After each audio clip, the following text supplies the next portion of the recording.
Say hi, YouTube, if you're watching in the podcasters. What's up, YouTubers, podcasters? So my name's Allison Bingham. I'm Colin's partner, mother of his beautiful children. The reason he has beautiful children. Allison Stuckert. I'm the reason I have beautiful children. Let's get this straight. No, I want to talk about how to opt out. How do we opt out while also opting in? We purposefully opt into the modern environment because we live in a city and we enjoy the conveniences of that city. But we're also not reliant on that city. And we've been talking about it more and more how we don't even enjoy the amenities of the city that much. And this is why I've been feeling the call back to the wild, the call back to nature. Hopefully this time we'll be able to bring a community with us then, and we won't have to leave again like we did. So how do we opt out? How have we opted out? And what is our relationship with society? Well, I think some people are not quite aware of how dependent they are. And I think Snowmageddon was a huge thing for us to actually feel how reliant we were on the system. So I know it hit, obviously, different parts of the United States, but Austin, Texas, we're a state that is built for heat. We are not built for the cold. And we had a record freeze this past year, and it blew out a bunch of our power supplies. And over 200,000 residents went without power for like over a week. We had the longest too. And then they cut a bunch of people's water off. Okay, so if you live in a city, you're reliant on your electricity, you're reliant on your water, and then the roads, nobody could get anywhere because, like, why are we going to buy snow tires?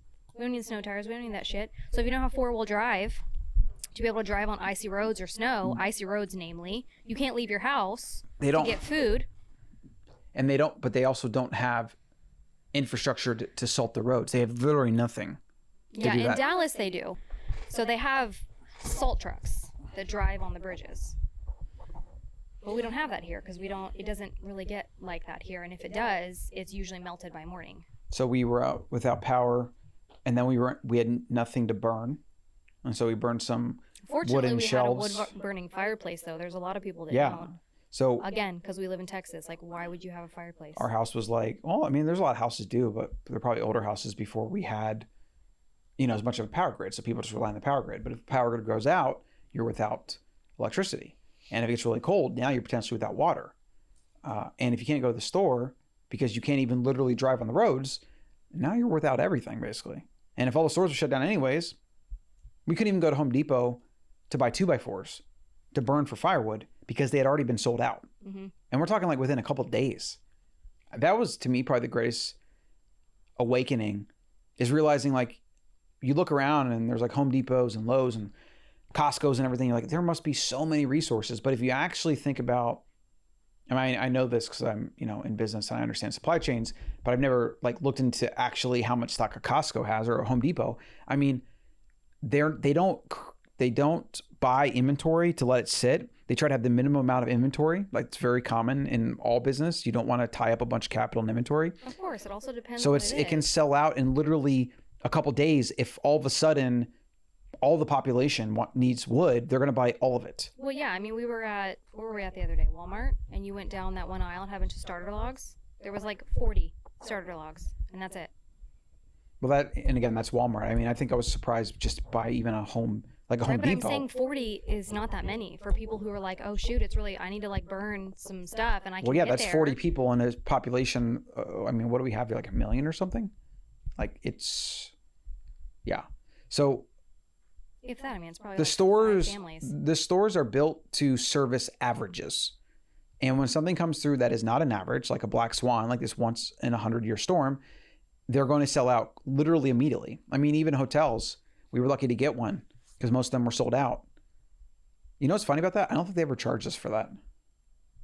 The hotel? I never saw a charge on my credit card. Because we put it on my card. Did we? Yeah. I did not look how much it cost. I didn't want to see. Babe, what? I was worried. You need to look at that. Now I actually genuinely want to know. I mean, it was probably $300. My understanding was some places were letting people stay for free, but maybe you should look. Which seems ridiculous and 100% first world problems. However, we had a 4-month-old baby. Well, how's it a first world problem? Our house was 20 degrees. I'm just saying that's not a first world problem. People die in that kind of shit. There's a lot of elderly that died during that, 100%. Without power and that cold in an area that doesn't usually get that cold. So people don't prepare. Maybe they don't have like wood, for example, or they don't have heavy coats or whatever. Like, and your fridge is out.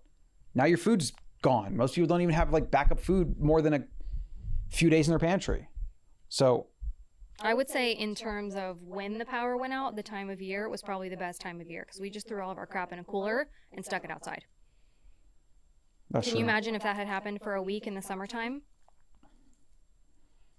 Unless you have a Yeti cooler, you would have all the stuff we had in the freezer. You'd have to do dry foods. Yeah. I mean, so much food in the freezer, it would have lost it all. Yeah. Well, that's one way in which we want to, our plan to prepare for that is to get 5 to 10 acres within an hour of the city. I'm going to have to build something on it because most of the properties around here that have a house on it are just absurdly expensive. I want to build like an A-frame tiny home, maybe build an actual tiny home on a trailer or something. Do that as a project, have our backup, store resources there, have water, get a well, and then have that as backup. It's like things that you think you might need that you don't know that you might need are extra gas. You need to have extra food, dry food. Obviously, you want to have extra meat. Water, in the freezer. containers to store water. Everybody went on that like psychotic toilet paper rampage, but it's like, okay, well, how much meat do you have in your freezer?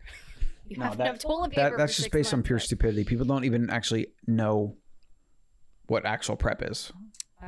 Medical supplies, I mean, think about it. If you got sick, if you got a cold, if you got, just anything, do you have what you need at your house? Antiseptics, alcohol, hydrogen peroxide, things like that. Extra water. Yeah, and just have that because, again, you can be living in an urban area and it can break down. Yeah. Well, for us, too, like, we cloth diaper, so we didn't have any power. I couldn't wash diapers. So that was a wake-up call to me, like, okay, you need to at least have, like, 2 weeks' worth of disposables around. And if that's a bug-out situation, too, if we had to leave, we're not bringing a cloth diapering operation with us. Of course we're not. Cloth diapers take up, like, an entire small suitcase. Right, so you have to bring disposables for that. Yeah, so the big chink in our armor was not having a backup plan. Or, I mean, well, we do and we don't. I want the properties backup plan, but we at least have our passports. We have our Bitcoin. We have guns and ammo and food, extra water. What is it, like only 3% of Americans have passports? I find that can't be right. But I mean, I wouldn't be surprised. It's another example of modern humans, especially Americans, being reliant on a system. People have grown up in prosperity. They've grown up in a time in history where we've had massive abundance. If you look at the cycles of history, they're up and down like this, right? And you can literally look at the 10,000 years of civilization and you can see kind of like war-torn chaos. And then you can see like centralization of a growth of like Rome, and then Rome's at the apex, and then they collapse and that goes down into barbarian hordes raping and pillaging. And then it restabilizes. We have peak centralization, peak decentralization. It goes through this process, right? And actually through most of the times throughout history, there's some kind of conflict going on, and there's a lot of people that are suffering and dying. And I mean, it's not really any different today. That's just not happening in America. But historically, every government, every tyrant, every dictator, every consolidated power source in history has eventually collapsed. I would probably say, I guess, Great Britain and America right now are the two longest standing. I mean, even the USSR is like collapsed 50 years ago, 40 years ago, whatever it is. Actually, that was in the 80s. So like, man, the 80s is 40 years. Wait, I was born in the 80s. Mm-hmm. It was almost 40 years ago. Holy shit. Yeah. Yeah. Wow.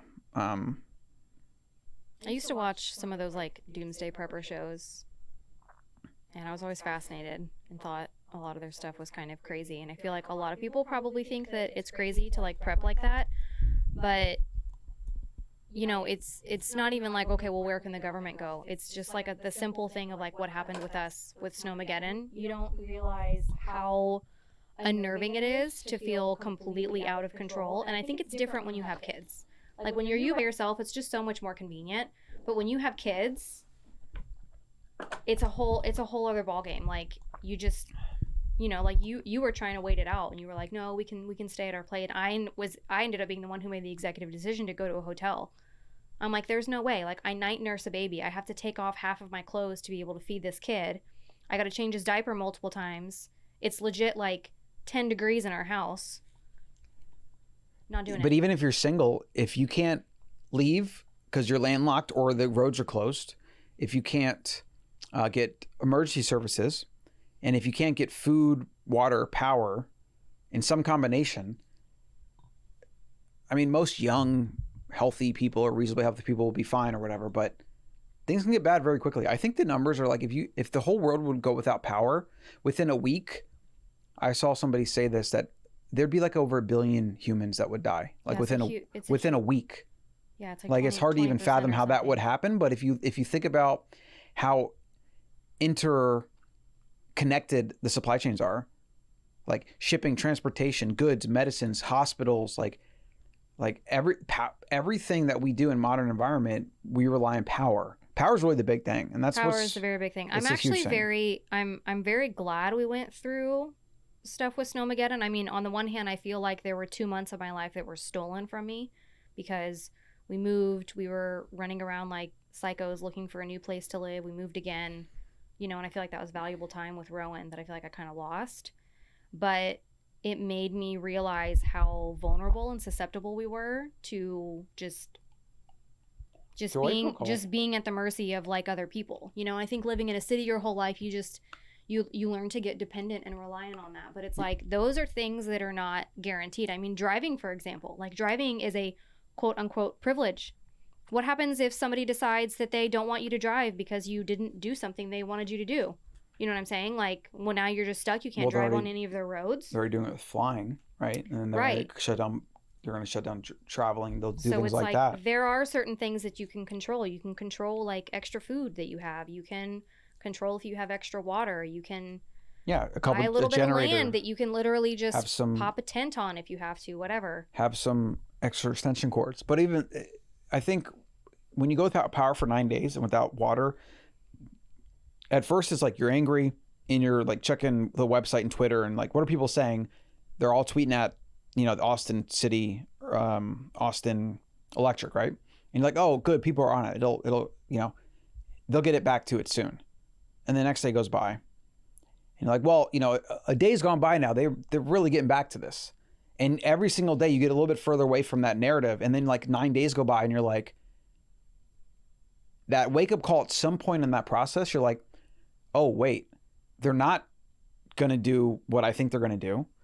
They're going to do whatever they can do on their schedule. And I'm sure they're working on it. But from what I heard, they were a few minutes away from being out of power, like for the whole state for like 3 months or something crazy. Yeah, the whole grid going down. So it's like when you have that realization and you really, really remove the safety net and the expectation of the grid and these things that you've relied on your whole life being there, it is a little bit of a epiphany. You're like, oh, so it could just go away and there's absolutely nothing I can do about it. I can't call anybody. I can't. Who am I going to call to complain? There's 100,000 other people complaining right now, or maybe 1 million in the state of Texas. What the hell is my voice going to make a difference? It's not. So I either have preparations and skills and know what to do and a backup plan, and then I can sleep soundly at night and be taken care of, or I don't.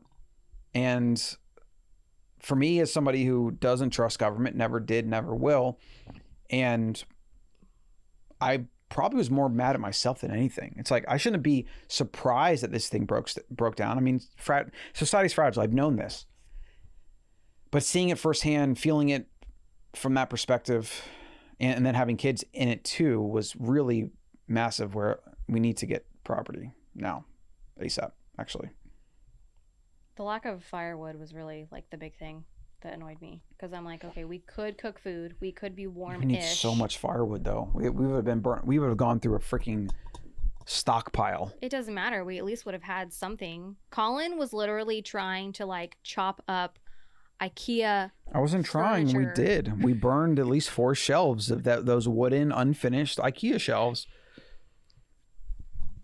They burned up pretty quick, but yeah. So I guess. Yeah, I mean, prepping. You said prepping. You talked about that show, Prepping, or whatever. Yeah, like Doomsday Preppers. There used to be all these shows about all these Doomsday Preppers with all their like guns that they would have in their bunkers and other stuff. But the only difference is those people, some of them, not all of them, but some of them genuinely would enjoy the apocalypse. They're also planning. They want it to come. A lot of them are also planning for like a certain type of apocalypse, like, you know, whatever. zombie apocalypse or whatever. You know what I'm saying? Well, like, a breakdown of society would basically be a zombie apocalypse. You would have Walking Dead. There would be gangs that would run the streets. They would take power and they would control resources, and they would be the new quote unquote government. Yeah. And your neighbors would steal from you. It would be Walking Dead. Every person you would see on the street would be a threat. You would have to watch your shit because they could take your stuff. And even like that's the point where other humans are your greatest threat, but also you become a resource to other humans. Yeah. As a slave or as food or any craziness. Okay, but that's like my point was that's the extreme version, and I don't even necessarily disagree with that. If I had the money, I'd have multiple bunkers and properties. Like I'd have everything, right? But if you don't, just preparing for what we know happens. I mean, look what happened to people in Katrina. I'm sure people that had a boat in Katrina and extra water were probably like, holy shit, I'm glad I have this right now, right? And then like you just want to be that. You want to be the people where let's assume society is going to break down at least for a little bit, and it's, it's going to happen. What are you going to have to be prepared?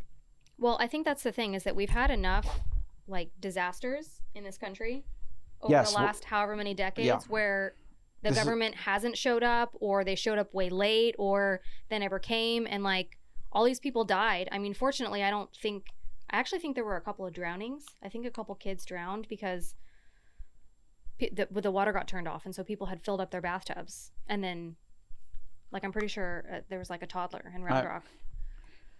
Well, anyways, my point is that we're fortunate that like there weren't like massive amounts of people that like died and stuff because of it. But yeah, it's like the lesson has been taught enough to know that like this stuff can happen. It's like when I was younger, I looked at these like doomsday people and I'm like, oh, that's just kind of like extreme, but it's not extreme at all. It's really not. I mean, it's one thing if you think that there's like a specific something that's coming.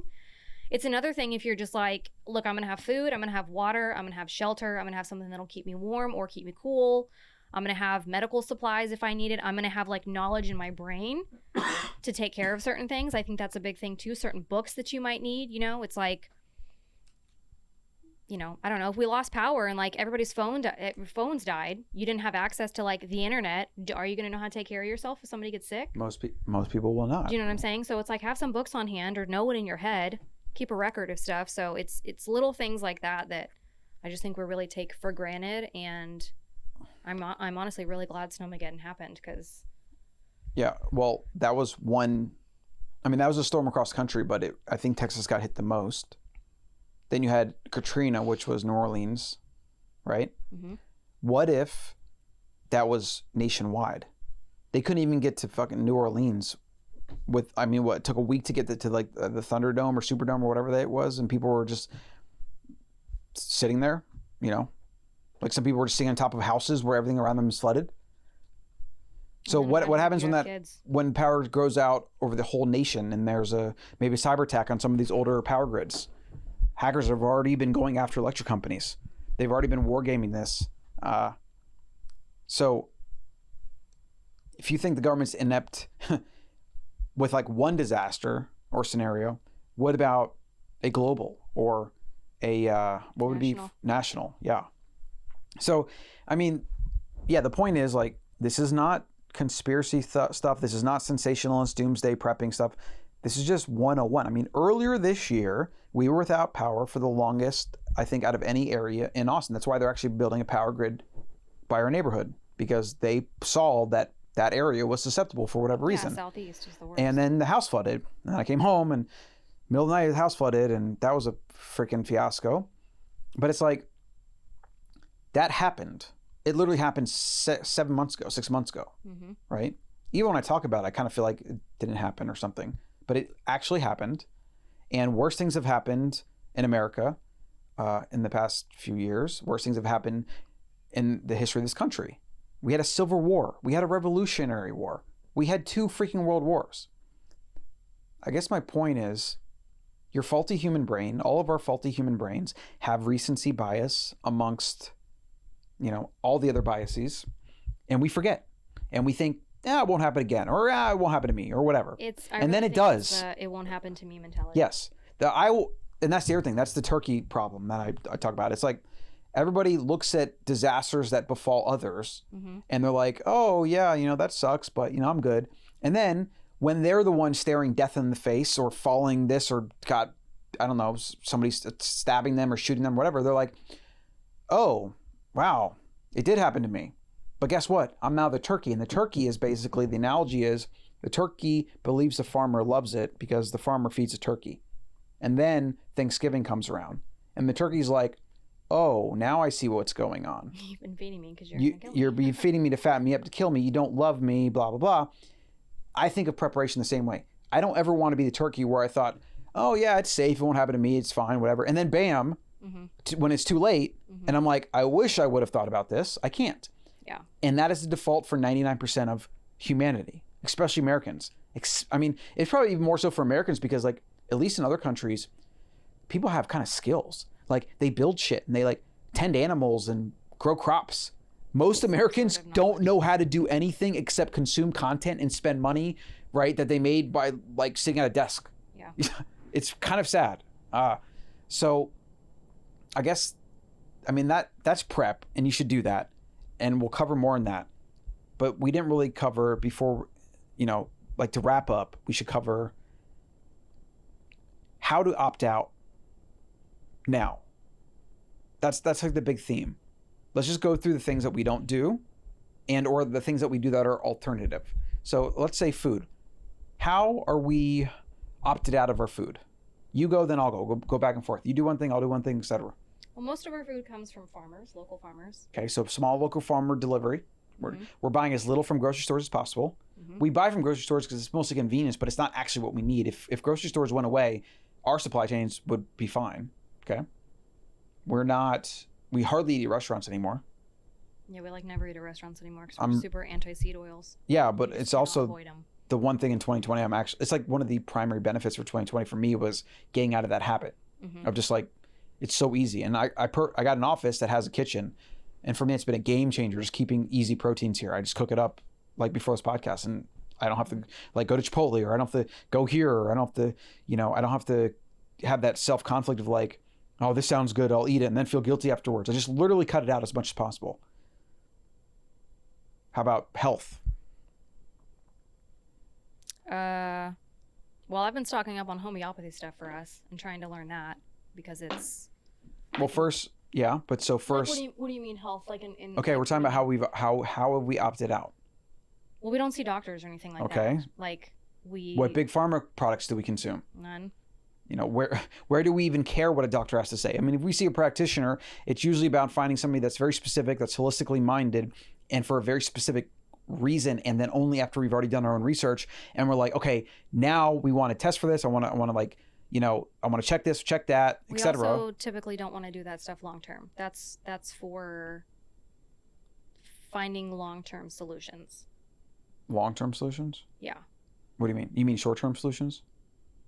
No, it's going to them to find a solution that will last long-term, is my point. Well, it's more of I mean, I guess, but at the same time, if we're going to a more traditional practitioner and getting, like, if we break our arm, we're going to go to a doctor and they're going to, do what they need to do. It's trauma care versus breaking an arm would be one of the few things that we would actually go to a doctor for, like, or a gunshot wound or a stab wound. Yeah, Western medicine is extremely beneficial in the right setting. If you get into a car accident, like, okay, I don't want to go to a chiropractor. If I break my leg in a car accident, like, well, maybe not. Yeah, maybe I want to go to a long-term hospital and I want somebody to, like, fix my stuff. Right. It's trauma spectrum. I tweeted this the other day. The closer to the trauma in the spectrum it is, the more beneficial Western medicine is. The further away from the trauma spectrum is, the more chronic it is, or the more long-term problem it is, the more that, and it's not even more. It's like there's a certain tipping point where Western medicine makes chronic problems worse. It's when it's actually dangerous to go to a doctor or practitioner, because the things they recommend to you and give you just prolong the thing or whatever. Don't address the underlying condition. I was listening to a podcast on homeopathy, and she was talking about how, so say your kid gets an ear infection, okay? There's a lot of people that would take their kid to a doctor for an ear infection. There's a lot of natural remedies that aren't even homeopathic that you can use, like garlic, I think it's like mullein oil you can put in their ear. I think it's mullein. Mullein. Yeah, it's that one plant. So anyway, she's talking about how when you go, so and they give you antibiotics for something like that, right? You have an ear infection or whatever, they give you antibiotics. And it will kill most of the bacteria, but it doesn't actually take care of like why you got it. Whereas using something like homeopathy will completely like pathologically get rid of it, and so you don't get it again. So what happens is you go to the doctor because your kid has an ear infection, they get put on antibiotics, which also destroy the gut and do all these other things.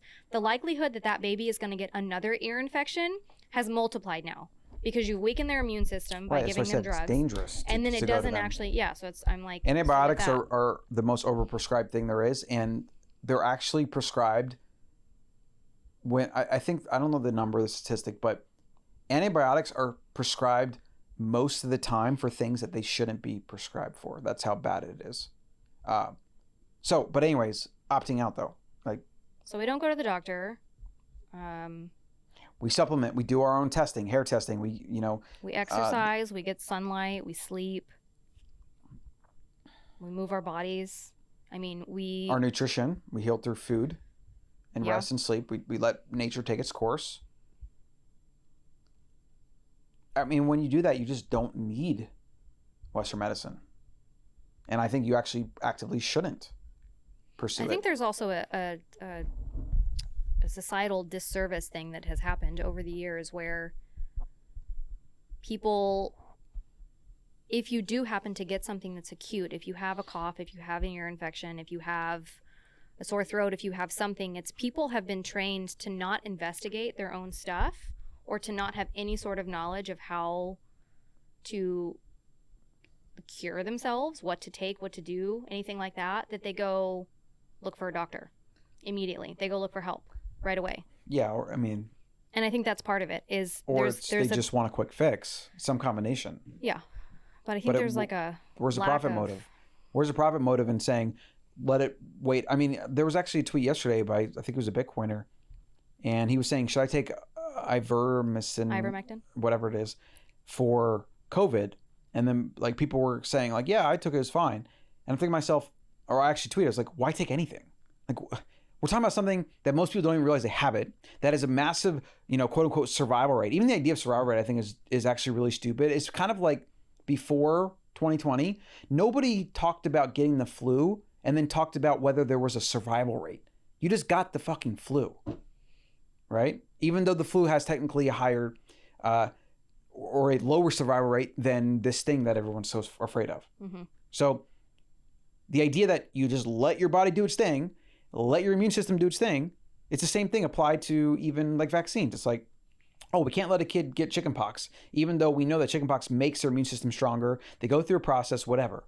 I've even seen people suggest, I think some doctors have suggested that, well, this keeps parents from having to miss work.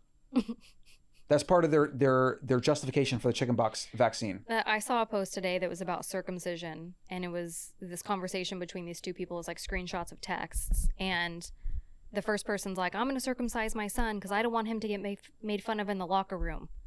And it's like, okay, so you seem to think that you're going to like chop off part of your son's penis because you want to prevent him from getting bullied. You can't prevent kids from being bullied. Like, how about you just teach your son about his beautiful body? It's interventionism is what it is. It's just a strange mentality. Like, it's just a strange But it's not strange. It's human nature. It's everything that we see. What do governments do? They intervene because they got to fix things, right? And what do they end up doing? They make it worse. What is medicine? What is most Western medicine? Interventionism.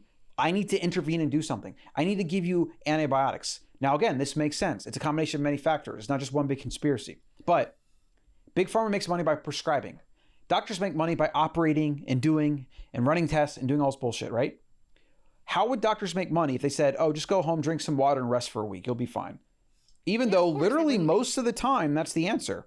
Or where's the profit in saying, just go eat right, like lose 30 pounds, maybe not be obese, and like, you'll be good, right? So this interventionism, just sickness, is part of the human ego and hubris. We think we can control everything. We think we can make sure nobody gets sick or dies or whatever. Even though we see how the numbers don't justify this at all, and the intervention itself is seldom studied. But the third leading cause of death in America, maybe you can guess what it is. I know. It's medical error. Medical error. Which on some websites in Google, it doesn't report that. Hundreds of thousands of people die every year. It's 250,000 plus. On medical. 250,000 plus. And in some websites that are probably censored, they don't put medical error there. I've seen some that just don't even have it in the list. And I've seen some that try to slip it under like accidental deaths. Yeah. So, okay. We went a little bit over, but we need to finish up just... Yeah. Opted out of food, opted out of health. But let's go... Banking would be Bitcoin. Okay. That's how we're opting out of banking. Okay, so then just rapid fire. Quick 1 to 2 sentence on the thing. We did health. I think we covered all the bases. I'll do society. We don't engage in entertainment. We don't drink. We don't, like most of the things people do, like go to sports games, things like that. Like, yeah, I might enjoy that every so often, but it's not my thing. So that's not really our thing. I would go out and dance and stuff every so often. There's actually cool places to do that, but there's not really. So most of the attractions of city life for us are just community, though I don't think we've been doing that enough, like having people over. What else? Well, I like parks. Parks? Mm-hmm. Okay, so that we've opted out by just like, we take advantage of free parks. It's mostly just nature anyways. Nature. Yeah, it's just like the variety of nature. Right, so that's free. We do that. That's free. What else? What other things have we opted out of that society does? Well, I said banking, which would be, and we do Bitcoin. That's where we're holding most of our moolah. I mean, not even using banks if possible.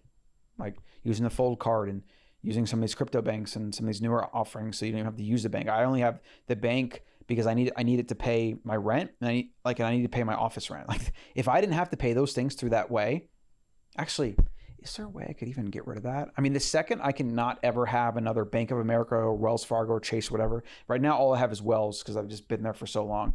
Chase is a corrupt, evil institution. Bank of America is just garbage. Wells is pretty messed up too. The second I don't have to have them, I'm not going to have them. Financial. So I've actually removed myself from the stock market because it's the most corrupt, destructive, and overpriced and ridiculous thing there is. So I've opted out of that. You're not seeing me investing in some 401k or IRA or anything like that. I've completely canceled all those. I have my own strategy based on my own research.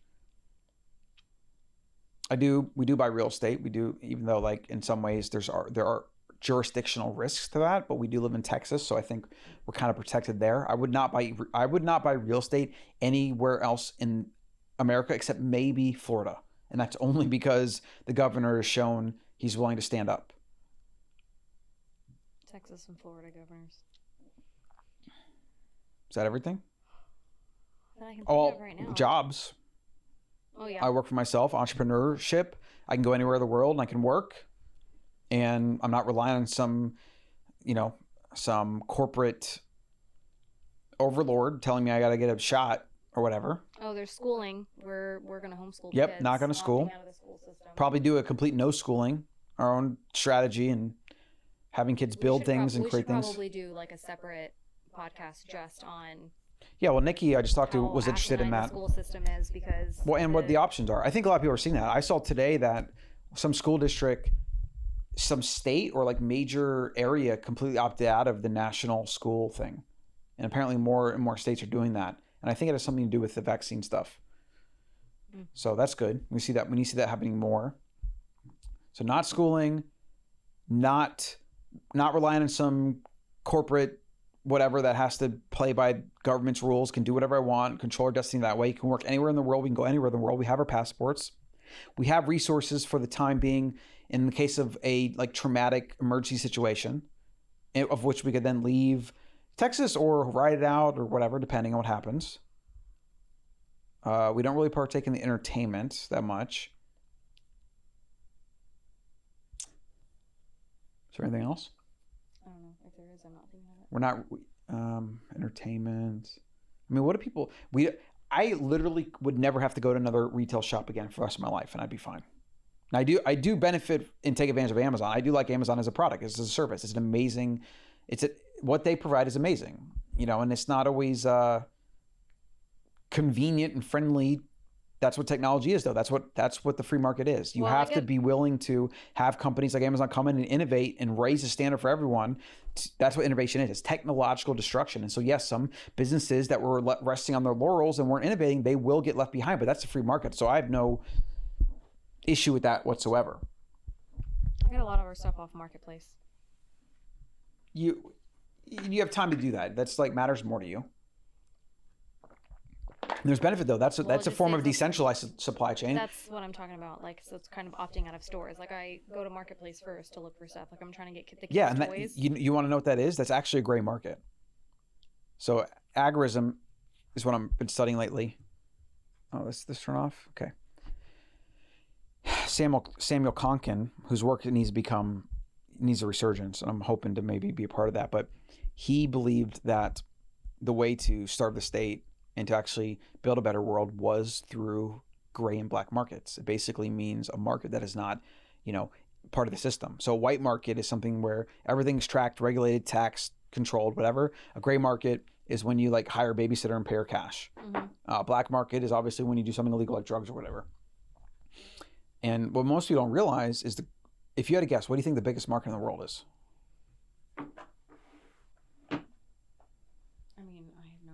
Real estate, maybe? No, out of the colored markets I just named. Oh, maybe the black market, actually. The gray. I mean, it's kind of gray. I mean, technically, I don't know because it's weird the definitions. Well, I would think maybe the gray market would be the biggest, but I would think the black market might bring in more because you're gonna have weird stuff, like people selling livers and stuff on there.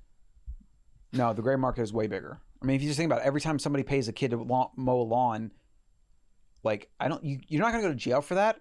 But you're technically evading taxes. Yeah, that's true. Tax evasion is a federal crime. So technically, you're breaking a federal law. And he even has a point in his book. He's like, if we followed all regulations in any jurisdiction, we'd all be dead. And it's a very good point about supply chains would break down.